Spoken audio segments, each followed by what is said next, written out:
Well, hello there, motherfuckers, and it's time for a long overdue retro review. So I was watching WWE, Wrestlemania, WWE, WWF, Wrestlemania 13, the good old days. Well, not really like the good old days, but the okay days. It wasn't really an amazing product yet. It was 10 times better than the product today.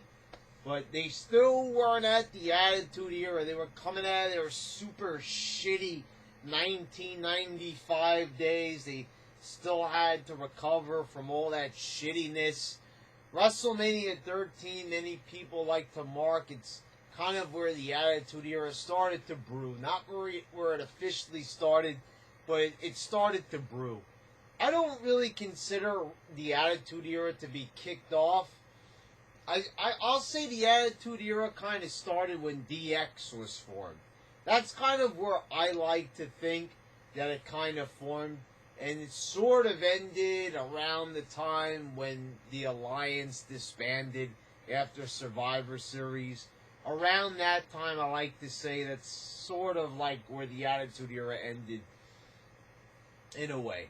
But anyway, let's talk about some of these matches. Let's talk about some of the moments. I like this pay-per-view. I like it a lot. Not every match is a 5-star classic, but you take a look at some of the names on this card. Not everybody was booked to the best of their abilities here, but still some big matches. Anyway, you had a fatal 4-way tag team match. It would be for the #1 contenders to the tag titles.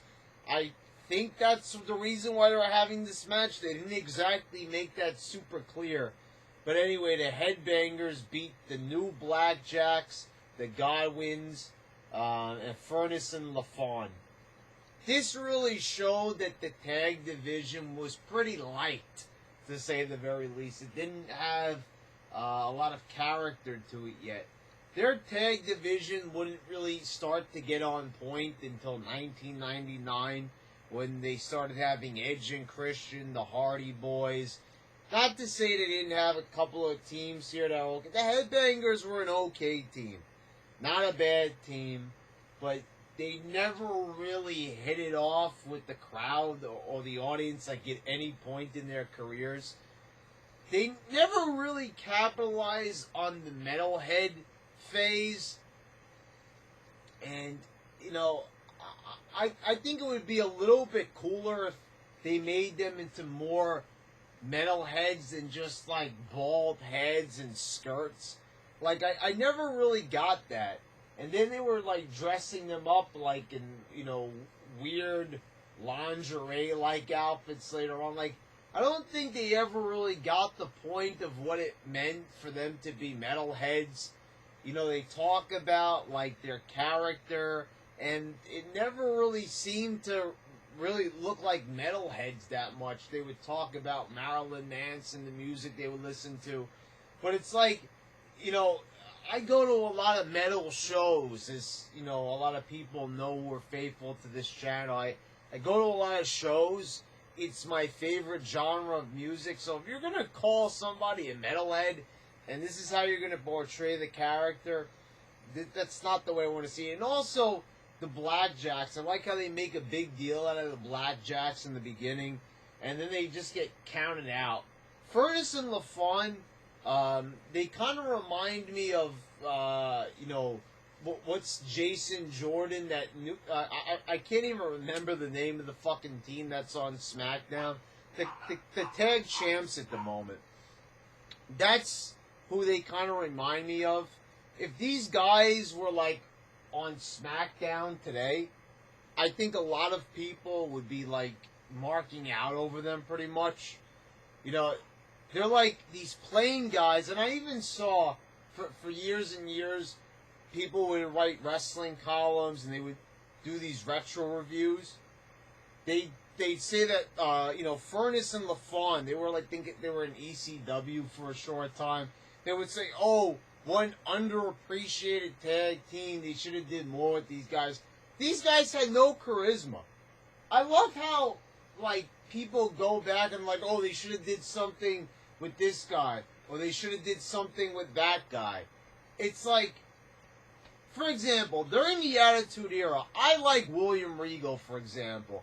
But people criticize the WWE. Oh, when they had Steven Regal, they made him the man's man, and they did nothing with him. Take a look back at the Attitude Era. You look at Stone Cold, The Undertaker, Triple H, Mankind, the guys that were on the top at this time. If you were asking for Steven Regal to get a main event push around that time, you're fucking mad. All I'm saying here is that you can't ask for, like, Furnace and LaFon to be huge fucking stars and win the tag title belts. When you've got guys with way more character. Were they better than the Blackjacks? Wrestling-wise, yes. They both get counted out. It was kind of like, okay, at the beginning. McMahon's like, oh, we're taking you back in time to the Blackjacks and stuff. I gotta really say this. I like McMahon on commentary. I really do. I don't want to bash McMahon on commentary. He had a lot of, like, stupid habits. And I still want to know what was up with his voice when he commentated. I've said this for years, guys. I'm not like some kid saying this. I'm 29 going on 30 this year. Why was he always like this all the time? He was always exaggerating the way his voice. And I always loved, like, when someone kicked out, be like, 1, 2, no. And it was like he'd be super serious, like, 1, 2, and no. And I guess you could say, if we could make fun of him, then he was a memorable commentator. And, guys, if you compare him to Michael Cole or, any of the other fucking goofballs on commentary, McMahon comes out pretty much sounding like gold in comparison. Just a lot of weird habits, but, it was, and do I really have to mention the Godwins? I mean, this Hillbilly team, it's cool to see Hillbilly Jim, but this is like a team where exactly they put no effort into them. These were just characters. They were just goofy. They didn't want to flesh them out. And the new Blackjacks, that's just so lazy. It's like anything with new in front of it, we've seen this. It doesn't work. Like the new Midnight Express and all this shit. You can't just drag out two guys and force them into a fucking tag team and relabel them with the name of an old team. It just doesn't work that way. So those are my opinions on these teams. The match wasn't bad. It was an okay opener. It's like you don't want to say that. You don't want to put your world heavyweight title match first. Like a WrestleMania 27 and just blow off that fucking match when it should be later on in the card. But also, like, you might want to put some little bit of bigger stars in the opening match. I don't know. It was an okay opener, but I mean, I could have, if I was in charge of booking this show, I probably would have done it a little bit differently.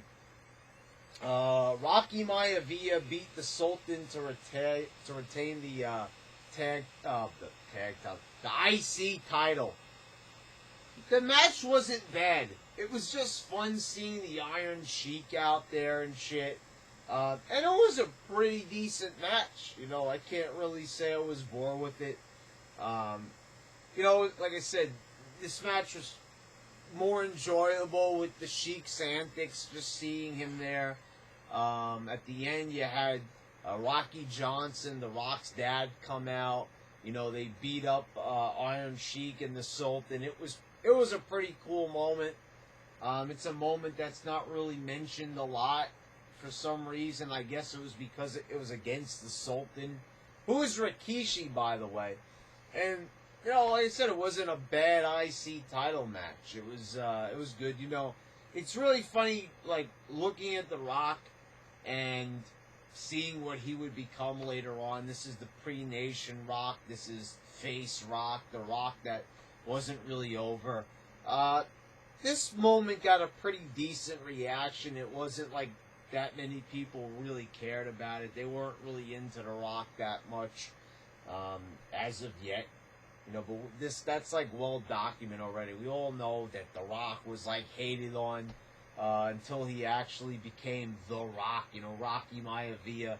Nobody was really buying that baby face bullshit that they'd seen 1,000 times. Also, it's funny, like, listening to The Rock with his old theme music. I mean, I've listened to that music 1,000 times on, you know, WWF The Music Volume 2. But it's, like, still just listening to The Rock come out to that music. It's got, like, the jungle Samoan parts a little bit in there. But it's like he would get a way, way better theme song later on. Triple H defeated Goldust. This, I really like this match, and I like the matches that these guys had. They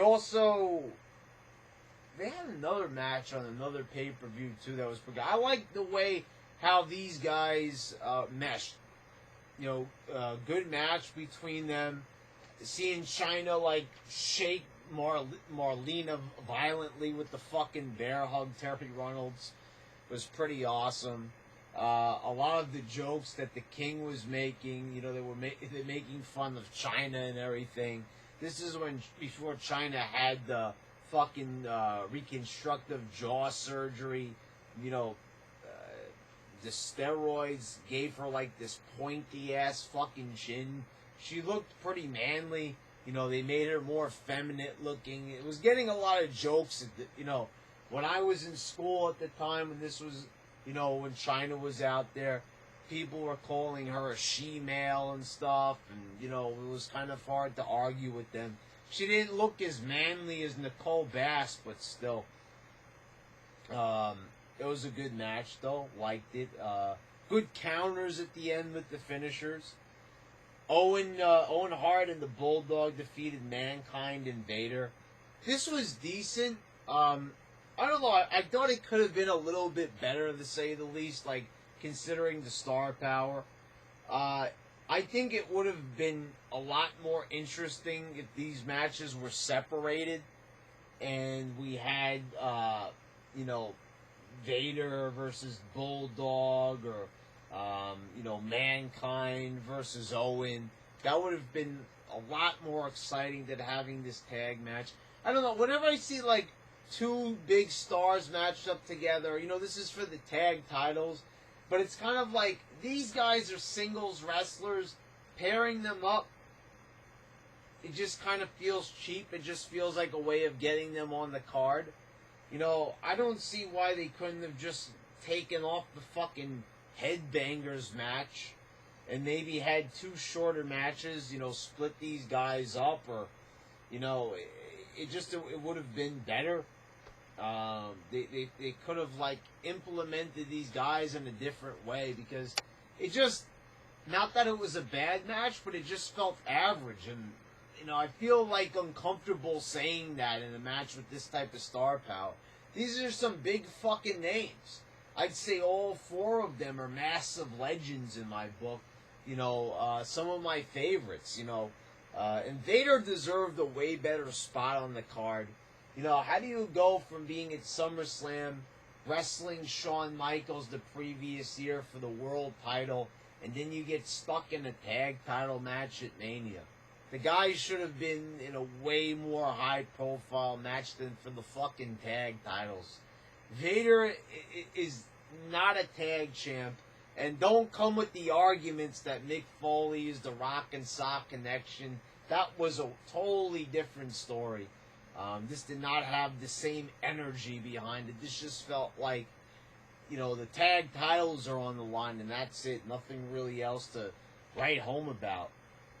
Bret Hart defeated Stone Cold in a submission match. This was a fucking amazing match. And it's one of my top 10 favorite matches of all time. Austin, I did a list a while back with my top 10 favorite matches of all time. And it wasn't like the most accurate list. I think that this one was on there. I hope that it is. Austin and Bret Hart had one of the most amazing rivalries of all time. You know, Austin and Rock had a great rivalry, but I think when it comes to, like, promos and what happened between the matches leading up to it, and how Austin was involved with the Hart family. This was, like, excellently written. Like, I think Russo and Co. and McMahon, I think they did a really good job. If they messed up on some stuff, like, through 1997, the one thing that they booked right was Austin's feud with the Hart family.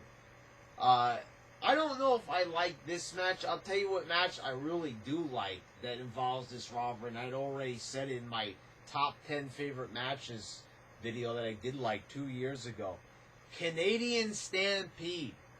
You take this match and you take that match, and you will be in fucking heaven watching those matches. I mean, this was a rivalry that was so awesome. I mean, you talk about these guys putting their hearts and souls, and when you talk about, oh, telling a story, you know, everybody likes to say that wrestlers tell stories in the ring. Finn Balor is telling a story. Well, okay, you know, telling a story and shit like that, well, you know, this was what it meant to tell a story in the ring, you dumb fucks. This is what it was all about. And how about that image when Austin's trying to get out of the sharpshooter and he goes, ah, you know, with the blood coming down. They made that into his, he put that logo on the back of his shirt when it said blood from the stone. You remember the red Austin 316 that was like written in blood, that shirt back in 98? Yeah, I mean, that's how cool it was. This was an amazing match. If you're going to be like Dave Meltzer and rate it 5 stars, this is fucking amazing. It's like 10 stars. Double up on it. Then you had the Legion of Doom and Ahmed Johnson defeating the Nation in a Chicago street fight. This looked a lot like Chicago nowadays. It was fucking violent. But anyway, you know, this was very hard to follow up an already violent match with a lot of blading and, you know, and hardcore antics.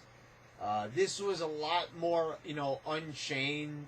There were, you know, more botches in it. It was a lot less, you know, well put together. But it was still a fun match, and it was a nice precursor to some of the hardcore matches we'd be seeing later on in WWE, you know, throughout 98 and 99. But this was a fun match. Legion of Doom coming out with Ahmed Johnson, who was also wearing the shoulder spikes. It was, you know, it was a fun match. It was decent. It was like non-stop throughout. People were getting like hanged with fucking nooses. You had road signs coming out. The shit was fucking crazy. People getting slammed through tables. Enjoyable. It was like a fucking mess, but it was cool, you know, and that's the charm of it. It's just fucking, you know, some manly dudes fighting. Ron Simmons, Farouk in there, Ahmed Johnson, these fucking massive guys in the fucking Legion of Doom. Just seeing them out there in like a big fight like this, you know, whether it was a, you know, great, you know, you want to talk about work rate and shit like that. This was just an enjoyable match, which, you know, and it was just fun to see. Like, it's just a lot of violence.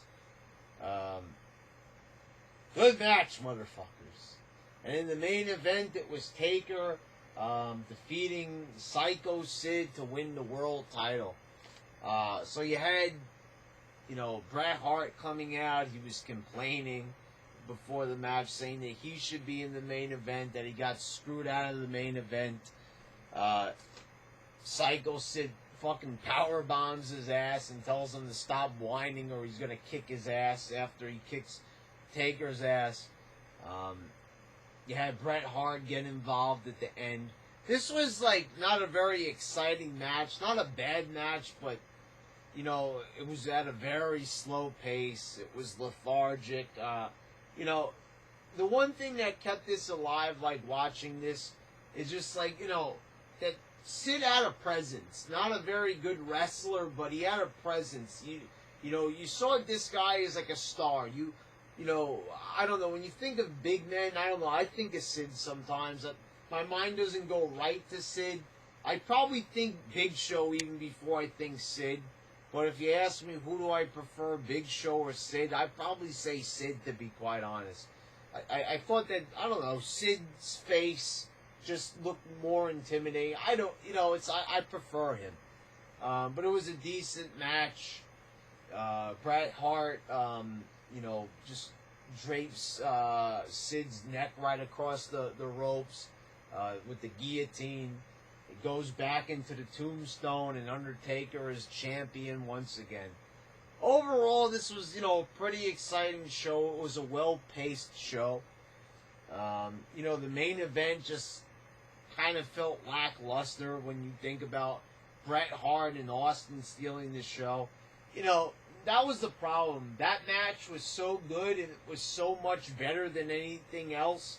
It's like, the other matches really didn't stand the chance. I did enjoy the street fight. Even after watching it, I don't understand this. It's like after you see, like, a good match, if you see another good match, that doesn't ruin it.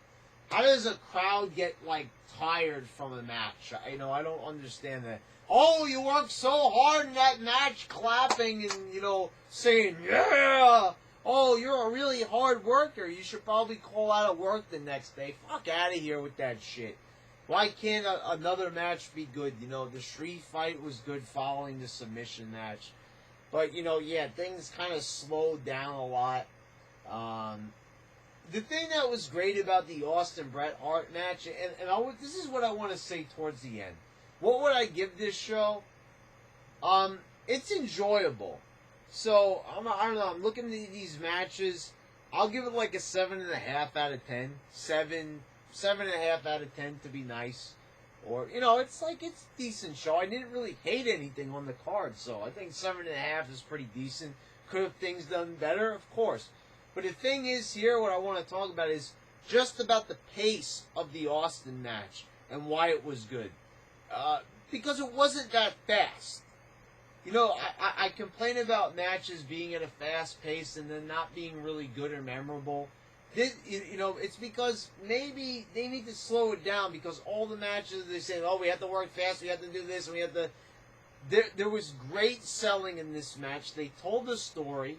It wasn't slow and lethargic like Taker and Sid, but it was just fast enough to keep our interest.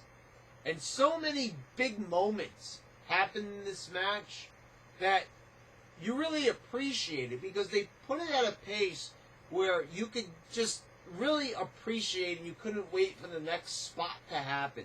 But it wasn't going to be somebody jumping off the fucking balcony or doing something that's going to risk them breaking their neck. You look at this match, and it was a very safe match. Besides the big blade job, these guys didn't really do anything that was, like, fucking crazy. Like, you're like, oh my god, but you were still like, oh my god, because it just looked brutal. You knew that the guys were safe, but you also really enjoyed the match. It's very hard to explain. It's like, if you haven't seen this match, you're not going to know what the fuck I'm talking about. But if you have, you know exactly what I'm talking about. Or at least if you have good taste in wrestling, you'll know what I'm talking about. But it was a really decent, good pay-per-view with a really good match, in the upper card. And it really stole the show. And it really stood out. And I think, I don't know, did they really think that Taker and Sid was really going to be better? The thing is, though, you have to just be perfectly honest. The world title match has to come last, because it's the fucking world title. That would be like Mankind and Undertaker, a King of the Ring. They probably knew that was going to be the best match. I think Russo and McMahon knew that was going to be the best match. But, it still wasn't the world title match, so it still wasn't going to go on last. So, I don't know. People will argue that they think that the match that they know is going to be the best match should go on last, and you could argue that all day. All I know is that WrestleMania 13 was a pretty good show, and if you haven't seen it, I recommend it. If you're not going to watch the whole show, and you haven't seen Austin and Bret Hart, I definitely recommend that match. That match is, if you consider yourself a fan of WWE, or old school wrestling or whatever. You know, if you're like a newer fan, if you're 15 years old, and you know you love this new style and you love WWE 205 Live and shit like that, may I ask you to watch that match? And you'll see a great match, and you will see the difference between how they do wrestling now versus how they did it then. And you just tell me what you like better, because I don't know. I look at this and I just love this so much more. Alright guys, I'm going to try to do some more retro reviews. But here you go. Here's one for right now. Until next time, motherfuckers.